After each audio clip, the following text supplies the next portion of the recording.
For centuries, history's deadliest warriors prepared for war with rituals that defied logic, and meals that modern science still struggles to understand.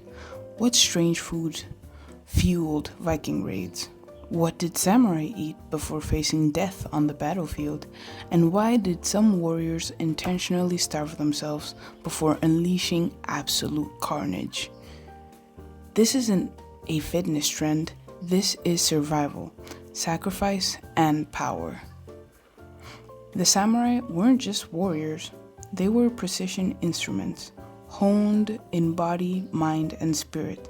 And what fueled them? Not protein shakes, but ritualized, minimalist diet.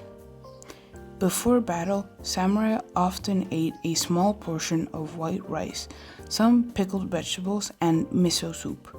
That's it. And why? Why did they do this? Because heavy food meant a sluggish body and foggy mind, both death sentences in a duel. But here's the twist. In the days leading up to war, samurai would fast or restrict themselves, not because they lacked food, but because self-denial was a symbol of strength. 𝐬𝐻𝐫𝐞, which would translate to "my stomach is empty." Also, sorry for butchering the words. This is not my first language. This phrase was not created out of weakness, but rather out of readiness.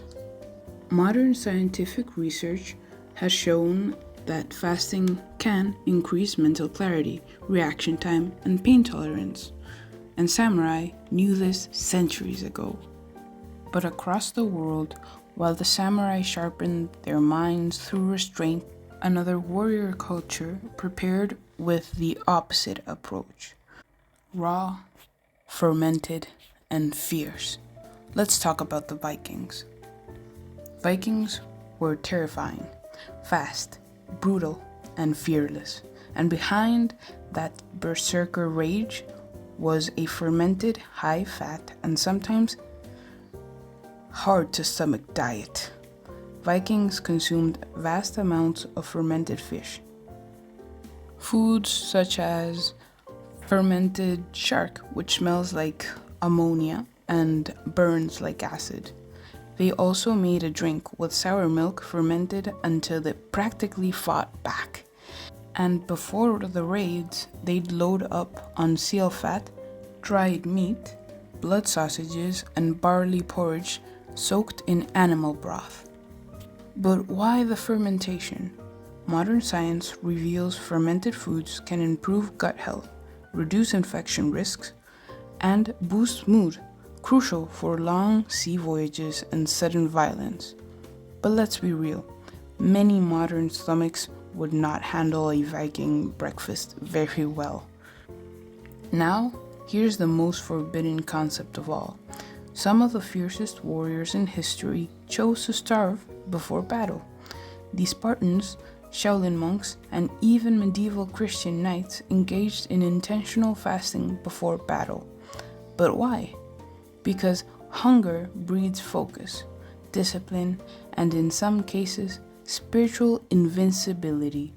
The Shaolin, they trained on vegan diets, heavy in rice, vegetables, and medicinal herbs.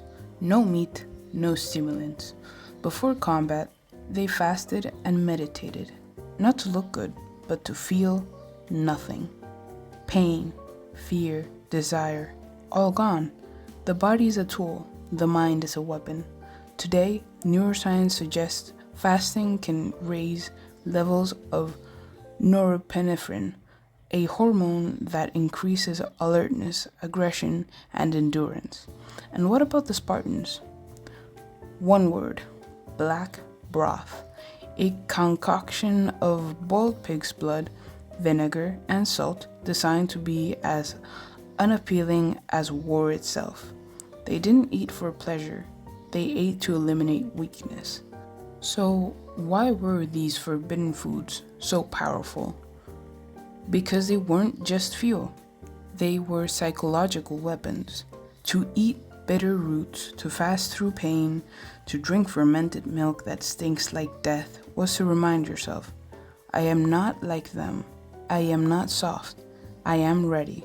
Today, we obsess over protein, macros, and pre-workout supplements, but the ancients knew the strongest muscle was the mind, and every bite or lack thereof was training. Could you handle a diet of fermented blood and hunger? Could you fight on an empty stomach after chanting for hours while your enemies feasted?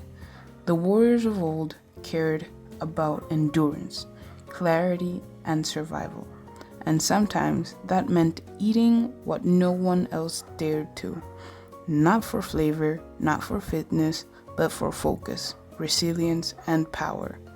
This isn't paleo, this isn't keto, this is ancient wisdom, sharpened by necessity. Like, comment, and subscribe if you're fascinated by what history forgot. Thanks for watching.